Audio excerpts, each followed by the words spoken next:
Et salut! Alors dans cette vidéo, on va à nouveau parler du MCD, donc modèle conceptuel de données ou modèle entité association. Et cette fois-ci, on va voir comment créer un modèle comme ça à partir d'un texte tout simplement, enfin à partir de phrases qu'on vous donne. Alors là, en fait, l'idée, c'est de placer dans le cas concret où nous, on est dans une entreprise avec, je sais pas, un client ou un collègue qui nous demande de créer une base de données. Donc, il nous donne ces informations-là. Et nous, à partir de ces informations, on va devoir créer une base de données.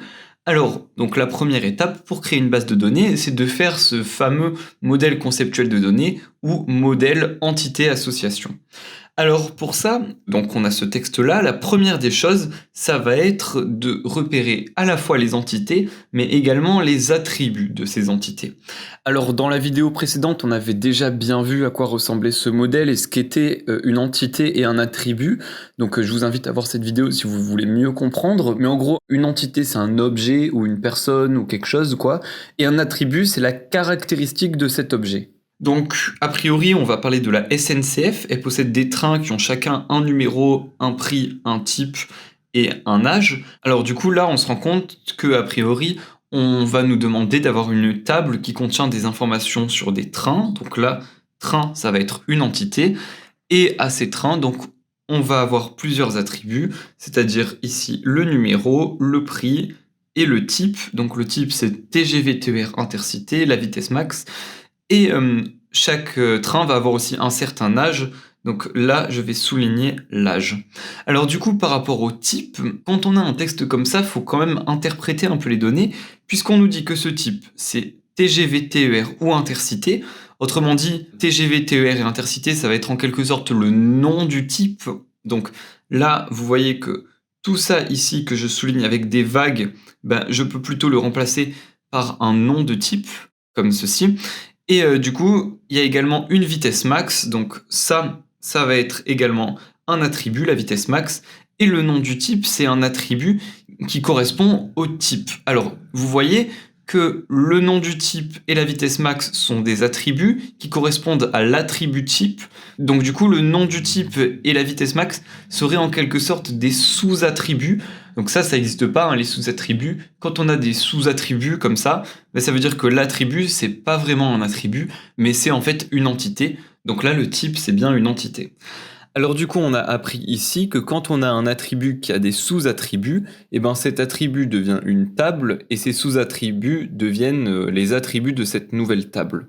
En revanche, il faut bien faire attention à un truc. Si on a un attribut qui contient un sous-attribut, par exemple, si on vous avait dit que chaque train possédait des types et que ces types pouvaient être désignés par uniquement leur nom et pas par leur vitesse max, dans ce cas, il y a un attribut et un sous-attribut, et vous voyez que l'attribut, il sert un petit peu à rien, puisqu'il sert juste à faire la liaison entre la table et le sous-attribut. Donc on pourrait tout simplement dire que l'attribut disparaît et il est remplacé par son sous-attribut.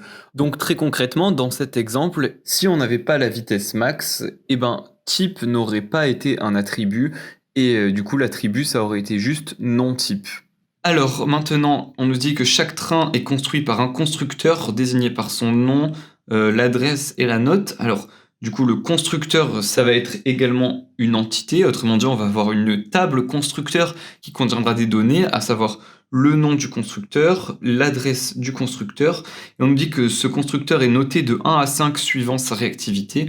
Donc il aura également une note. Donc pareil, la note, c'est un attribut. En cas de panne d'un train, la SNCF fait appel à un technicien dont le nom, le genre et l'ancienneté est connu. Donc là, on nous parle de technicien. Pareil, le technicien, c'est une entité avec pour attribut à la fois le nom, le genre et l'ancienneté, comme ceci. Chacun de ces employés-là, donc chacun des techniciens, possède un contrat individuel négocié nominalement. D'ailleurs, possède, il n'y a pas ENT, là c'est juste E. Bref, négocié nominalement, donc ça c'est le contrat qui est négocié nominalement. Et on nous dit que ce contrat, il va contenir à la fois le salaire, les congés, le nombre d'heures. Donc là, il y a deux manières de voir les choses. À nouveau, soit on peut considérer du coup que le contrat, c'est un attribut qui correspond au technicien, puisqu'a priori chaque technicien a un contrat. Mais comme par exemple le salaire, le nombre de congés et le nombre d'heures travaillées, ce sont des attributs à ce contrat ne peut pas être un attribut. Du coup, on va dire que le contrat, c'est plutôt une entité, et dans cette entité, on va avoir plusieurs attributs, à savoir les congés, le salaire et le nombre d'heures travaillées. Donc je vais tout simplement souligner heures. Voilà. Alors maintenant qu'on a fait tout ça, je vous propose qu'on commence notre modèle entité-association ou notre modèle conceptuel de données. Alors dans un premier temps, on a une entité qui s'appelle train. Donc là, hein, tout simplement, je vais écrire train en majuscule et je vais créer un tableau comme ceci, puisque les entités, pour rappel, c'est des tableaux comme ça. Et en dessous, ici, je vais mettre tous les attributs. Donc on a le numéro ici, on a aussi le prix. Alors pour le type, on y reviendra juste après. On a aussi l'âge. Alors très important, on a vu dans la vidéo précédente, où il y a 2 vidéos, je sais plus, que chaque entité avait des attributs. Alors ces attributs, il fallait qu'ils soient élémentaires. Ça, c'est-à-dire que quand on a des données qui changent au cours du temps, eh ben, on préfère avoir les données, des données qui changent pas, en fait, à choisir. Autrement dit, pour l'âge, par exemple, on préfère avoir une date de naissance plutôt qu'un âge. Alors, dans ce contexte-là, on va du coup préférer avoir la date de création du train plutôt que l'âge du train. Donc là, je vais noter date création. Voilà. Alors maintenant, du coup, j'ai dit qu'on revenait au type. Alors du coup, pour le type, ça va être une entité à part entière, hein, comme on l'a dit. Donc du coup, on va créer une nouvelle entité qu'on appelle type, comme ceci. Alors avant de faire le type, là on a vu qu'on a fait toutes les caractéristiques pour les trains, donc je vais pouvoir fermer ce tableau-là. Donc on a bien vu que les attributs étaient élémentaires. Chaque attribut va avoir un type, hein, en soi. Le numéro, c'est un nombre, le prix c'est un nombre, la date c'est une date. Et il faut un identifiant unique qu'on souligne. En l'occurrence ici pour un train, on peut avoir 2 trains qui ont été créés à la même date et qui ont le même prix, mais 2 trains ne peuvent pas avoir le même numéro. Un train a bien un numéro unique, un numéro qui le caractérise. Donc l'identifiant unique pour les trains, c'est le numéro. Alors, avant de passer au type, je vous propose qu'on se retrouve peut-être sur Excel pour avoir un exemple un petit peu de à quoi ressemble cette entité, pour mieux que dans votre tête, vous ayez une idée de concrètement ça, qu'est-ce que ça donne. Alors donc notre entité, si on doit se l'imaginer, elle ressemblerait à ça. Alors le nom de cette entité, c'était train, donc on serait dans la table qui s'appelle train. Et ensuite, dans train, on avait 3 attributs. On avait le numéro, le prix et la date de création du train, donc. Et ces attributs seront donc le libellé des données, autrement dit, ce sera ce qu'il y a dans la première ligne. Et ensuite, dans les lignes suivantes, on aura à chaque fois les données associées à ces attributs. Par exemple, le premier train qu'on a dans la table, c'est le train numéro 79 57 15 81. Son prix, ce serait 938 486 €. Et il aurait été conçu le 22 novembre 2013. Et donc pareil, voilà, vous voyez qu'on peut avoir plein de données comme ça. Donc concrètement, l'entité qu'on a se matérialisera dans le futur par quelque chose qui ressemblera plus ou moins à ça. En tout cas, quand vous pensez à l'entité qu'on a dessinée, à la boîte, il faut s'imaginer en quelque sorte qu'on est dans ce genre de situation avec ce genre de données-là, pour exemple. Donc voilà, alors maintenant on peut passer au type. Alors le type, on avait dit qu'il y avait un nom de type et une vitesse max. Alors je vais un petit peu déplacer ça, voilà. Et là, c'est tout simple, hein. Type, on vient de le dire, donc un nom et une vitesse max, comme ceci. Alors là, il faut également un identifiant unique pour le type. Alors soit on peut considérer que le nom est un identifiant unique, il y a des TGV, des TER, des intercités, etc., etc. Et donc ça voudrait dire quoi? Donc si on se retrouve dans la table type ici avec un petit exemple, on peut pas se retrouver dans ce genre de situation, parce que si on veut assigner plusieurs vitesses maximales à un TER, regardez là par exemple j'ai un TER avec une vitesse max de 70 km/h et là un TER avec une vitesse max de 110 km/h, ça c'est pas possible, puisque TER, vu que c'est l'identifiant unique, il est censé apparaître ici qu'une seule fois. Donc concrètement, si on dit que le nom du type est l'identifiant unique, ça veut dire que chaque type de train aura une vitesse max et une seule, ce qui est totalement faux, hein. En France, par exemple, on peut trouver des TER qui roulent aussi bien assez lentement que des TER qui roulent très vite. Donc pour pallier ça, ce qu'on peut faire, c'est qu'on peut, plutôt que de dire que le nom du type et l'identifiant unique, on peut créer un attribut qui s'appelle par exemple numéro ou identifiant ou quelque chose comme ça. Et donc si on assigne des numéros à chaque fois, et bien là vous voyez que ça c'est totalement possible. Pourquoi ?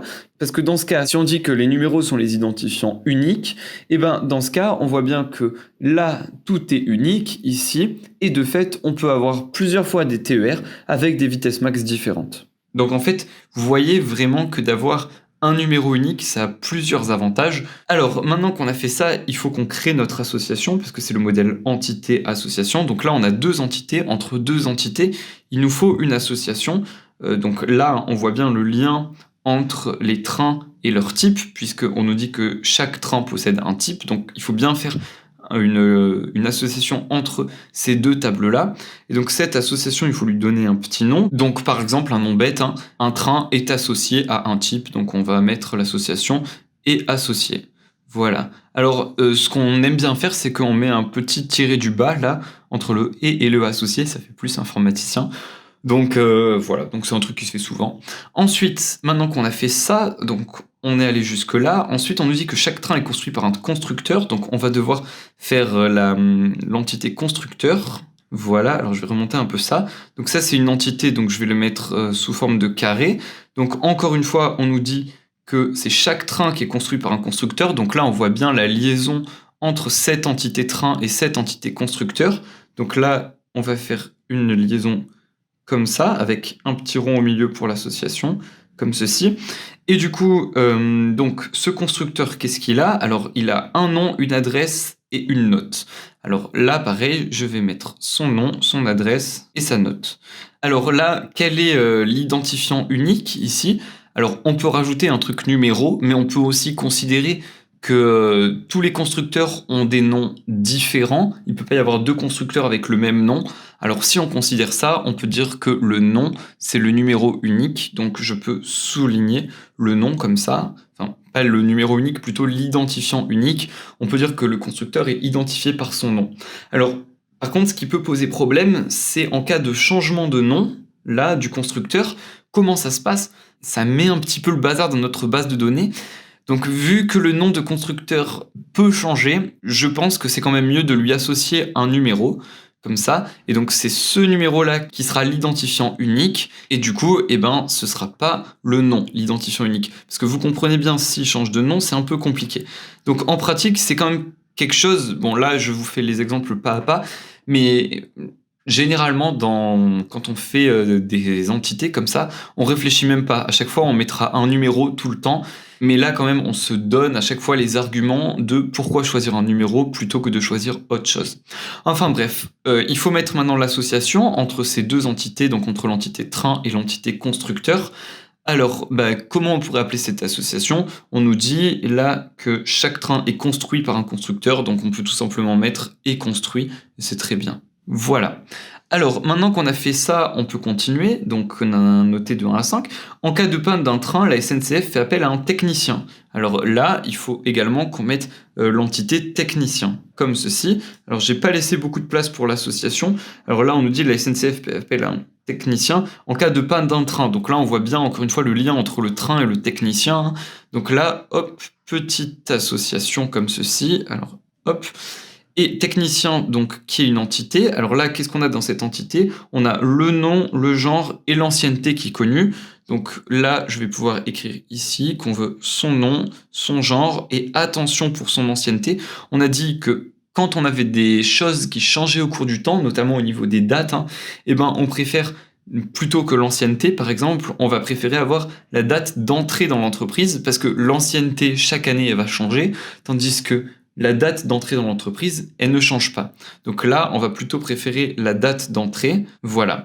Et ensuite, l'identifiant unique. Alors, on peut s'imaginer, par exemple, deux techniciens qui ont exactement le même nom, par exemple, deux techniciennes, donc des femmes dont le nom de famille est par exemple Martin, et qui sont toutes les deux entrées le même jour à la SNCF, là, comment on fait ? On est coincé. Du coup, on va aussi rajouter un numéro unique, donc ça va être leur identifiant. Alors dans les entreprises, on appelle ça numéro d'identifiant, enfin matricule, des jolis mots, mais à chaque fois, c'est un numéro, quoi. C'est un identifiant. Voilà, donc là il y a ça, et entre ces deux entités, il faut donc nommer l'association. Comment on pourrait l'appeler? Par exemple, on nous dit ici que la SNCF fait appel à un technicien en cas de panne d'un train. Donc le technicien, on peut dire qu'il répare. Enfin, du coup, les trains est réparé. Bon, répare, voilà, hein, vous comprenez. Ensuite, du coup, on va continuer. Donc, on est allé jusque-là. Chacun de ces employés-là possède un contrat individuel négocié nominalement. Donc, le contrat est négocié nominalement, et on avait dit que le contrat, c'était une nouvelle entité. Donc là, on va mettre ici le contrat. Et là, alors, à quoi on peut relier cette entité contrat? Le contrat, on nous dit bien que ce sont les employés qui possèdent un contrat, donc on voit bien le lien entre les employés, en l'occurrence les techniciens, et le contrat. Donc l'association va se faire entre le technicien et le contrat, comme ceci. Et là, le verbe c'est possède, donc les techniciens possèdent un contrat, comme ceci. Alors, du coup, le contrat, il est négocié nominalement, il contient un salaire, des congés et des heures de travail. Donc là, hein, c'est facile, salaire. On a aussi les congés et on a les heures travaillées. Donc je vais écrire juste heures comme ça, et nous on se comprend. Voilà. Mais le contrat, là, il faut aussi qu'il ait un identifiant unique, parce qu'on peut s'imaginer par exemple deux personnes différentes mais qui gagnent le même salaire, qui ont les mêmes congés et les mêmes heures de travail. Donc pareil, le contrat, il faut bien qu'il ait son propre numéro unique. Voilà, comme ceci. Et donc là, on a fini. Alors j'ai un peu écrit pas très droit, voilà, je vais me mettre comme ça plutôt. Donc là, on en a fini avec ce modèle-là. Alors j'ai juste une petite remarque, c'est que normalement, quand vous faites un vrai MCD ou un vrai modèle entité association, les identifiants uniques, donc les attributs soulignés, sont censés être les premiers attributs de chaque entité. Maintenant, il faut qu'on note les cardinalités. Alors les cardinalités, pour rappel, c'est juste les petits numéros qui sont à gauche et à droite des associations. Alors en fait, la phrase type, c'est chaque train est associé à combien de types. Alors en l'occurrence, chaque train peut avoir combien de types? Chaque train peut être de combien de types? Chaque train peut être d'un seul type. Parce que chaque train, il a un seul type, hein. C'est soit un TGV, soit un TER, mais il peut pas avoir plusieurs types différents. Donc chaque train est associé à un seul type. Et quand c'est un seul comme ça, on met 1,1. Ça veut dire qu'au minimum, il peut avoir un type. Au maximum, il peut avoir un type. Autrement dit, au total, il ne peut avoir qu'un seul type. Il faut faire la même chose dans l'autre sens maintenant. Donc chaque type est associé à combien de trains. Autrement dit, les types dans la base de données, les types de trains, ils sont associés à combien de trains? Par exemple, un TGV, il peut être associé à combien de trains? Il peut être associé à plusieurs trains, bien sûr. Il peut y avoir plusieurs TGV. Mais alors là, ça dépend la manière dont on voit les choses. Mais là-dedans, il peut y avoir un TGV. Donc là, ce serait 1,n. Alors là, ça veut dire quoi? Ça veut dire que, en gros, si j'ai un TGV, là, il faut forcément que dans la table train, j'ai un TGV. Là, par exemple, si j'ai un intercité, il faut absolument que là, il y ait un intercité. Si là, il n'y a pas d'intercité, là, il ne peut pas non plus y avoir d'intercité. Alors là, on peut s'imaginer que tous les types qui sont là, ils sont forcément associés à un train. Donc, il y a au moins un à chaque fois là-dedans. Tous les types qui vont être répertoriés là-dedans, on peut les retrouver, on doit forcément au moins les retrouver sur un train. Mais voilà, ça dépend de la manière dont on voit les choses. On aurait pu aussi mettre 0 si on pense que là-dedans, il peut y avoir des types de trains, par exemple, je sais pas, les trains corail, mais qui sont associés à aucun numéro. Mais bon, moi, je me dis que c'est bizarre si dans leur base, ils ont des types qui sont associés à aucun train. Autant ne pas avoir ce type de référencé dans ce cas. Bon, ça dépend de la manière dont on voit les choses. Généralement, quand il y a des ambiguïtés, soit ça veut dire que les deux sont bonnes, parce que là, il nous est rien précisé dans l'énoncé. Donc ça veut soit dire que les deux propositions sont bonnes, ou soit qu'il faut choisir la plus logique. Mais bon, le mieux, c'est de demander, comme ça évite de se tromper, quoi. Ensuite, du coup, un train, il peut être construit par combien de constructeurs? Alors là, on nous dit que chaque train est construit par un constructeur. Alors là, c'est comme s'il y avait un seul constructeur. Donc là, chaque train est construit par un constructeur. Donc 1,1, ça veut dire 1 au minimum et 1 au maximum. Par contre, chaque constructeur, il peut construire combien de trains? Chaque constructeur, alors forcément, les constructeurs, ils peuvent construire plusieurs trains. Donc là, ce sera quelque chose, n. Mais la question qu'on peut se poser ici, c'est est-ce que là-dedans, on peut avoir des constructeurs, mais ils construisent aucun train. Alors on peut par exemple s'imaginer que la SNCF elle veut construire un train, du coup elle va démarcher des constructeurs et elle va les référencer quand même en les notant suivant leur réactivité a priori, en notant leur adresse, etc. Mais on peut considérer que dans les constructeurs qui sont référencés, certains peuvent n'avoir jamais construit de train. Donc, dans ce cas, là, on peut mettre 0. Ça veut dire quoi? Ça veut dire que chaque constructeur qui est référencé dans la base de données peut avoir construit aucun train et ça ne pose pas de problème. Il existe quand même dans la base de données. Tandis que là, pour le type, ça voulait dire que si on a un type ici, il faut forcément qu'il soit associé à un train. Donc voilà, vous voyez un petit peu la différence entre le 1n et le 0n. Bon, ça, encore une fois, ça change pas grand-chose. Mais bon, c'est bien d'y réfléchir et de se poser la question avant de faire la base de données pour éviter qu'il y ait des incompréhensions avec les clients ou avec les collègues ou quoi. Bref, on continue. Du coup, là, chaque train peut être réparé par combien de techniciens? Alors chaque train, il est forcément réparé par un technicien, mais il peut aussi être réparé par plusieurs techniciens. Donc là, je vais mettre 1,n. Alors on peut pas mettre 0, ça voudrait dire que chaque train peut être réparé par 0 technicien. Ça, c'est faux, hein. Il faut au moins un technicien pour réparer un train, enfin dans ce contexte-là en tout cas. Et chaque technicien répare combien de trains? Alors, on peut s'imaginer des techniciens qui ne réparent aucun train, et on peut imaginer des techniciens qui réparent plusieurs trains. Alors là, je vais mettre 0,n. Ça voudrait dire quoi? Ça voudrait dire qu'il y a un technicien qui peut réparer plusieurs trains, mais il y a aussi des techniciens qui ne réparent rien, et dans ce cas, ces techniciens, on peut s'imaginer qu'ils supervisent les autres techniciens ou qui font autre chose. Alors, si vous n'êtes pas d'accord avec moi, bien sûr, là, au lieu de mettre le 0, vous auriez pu mettre un 1 ici, et ça veut dire que chaque technicien est obligé de réparer au moins un train. Ensuite, chaque technicien possède un contrat. Alors là, on a dit que chacun de ses employés, donc chacun de ses techniciens, possède un seul contrat, donc là c'est 1,1. Et comme c'est un contrat individuel et négocié nominalement, ça veut dire que chaque contrat va être associé à un seul technicien. Donc là, pareil, je vais mettre 1,1. Voilà, alors maintenant on a fini avec les cardinalités, il ne manque plus qu'à noter la cardinalité de l'association. Alors ça, qu'est-ce que c'est? En fait, pour chaque association, on va regarder le nombre maximal à gauche et à droite. Autrement dit, là, à gauche, le nombre maximal entre 1 et 1, c'est un 1, donc là je vais noter 1. Le nombre maximal à droite, c'est un n, là on a 1 ou n, donc là c'est le n qui est le plus grand. Donc ici, cette association, c'est une association 1n. Alors j'ai juste une petite remarque par rapport à ça, c'est que imaginons, alors j'écris en bleu clair parce que du coup c'est pas le cas, mais imaginons que là on avait un n et là on avait 1,1, et ben là on prend à gauche, on aurait le n, là on prend à droite, on aurait le 1, et donc là on voit que n c'est plus grand que 1, donc il faut qu'on fasse une association 1n. En fait les associations n1 et 1n c'est pareil, sauf qu'on parle jamais d'association n1, mais on parle plutôt d'association 1n. Voilà, donc ça c'était pour l'exemple, donc je vais barrer parce que sinon ça peut porter à confusion. Ensuite, du coup, là, pour est construit, alors là, le nombre maximal entre 0 et n, c'est un n. Là, le nombre maximal entre 1 et n, c'est un 1. Alors ça, ce serait une association de type n1. On parle plutôt d'association de type 1n, donc association 1n. Pour cette association-là, le nombre maximal, c'est un n, et là, c'est un n, donc c'est une association de type nn.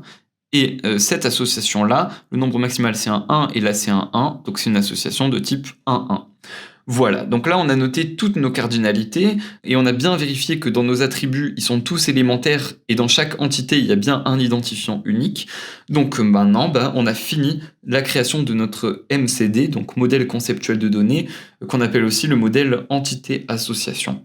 Voilà. Alors j'ai juste une petite remarque par rapport aux cardinalités de ces associations, c'est que là en fait on a tous les cas. On n'a que 3 cas de cardinalité d'association, on a les 1,1, les 1n et les nn, et on n'a pas d'autre chose, c'est pas possible. Alors j'ai une autre petite remarque, c'est que vous voyez bien que ce MCD là, enfin ce graphe qu'on vient de faire, il est assez brouillon. Donc c'est pour ça que dans une des vidéos suivantes, on verra comment le faire avec un logiciel et vous allez voir que ce sera beaucoup plus simple et beaucoup plus propre. En tout cas, j'espère à travers cette vidéo que vous aurez bien compris comment construire ce modèle conceptuel de données, ce MCD qu'on appelle aussi modèle entité association. Si c'est le cas, vous pouvez lâcher un petit like, ça fait super plaisir. Si vous avez des questions ou quoi, bien sûr, vous pouvez les laisser dans les commentaires.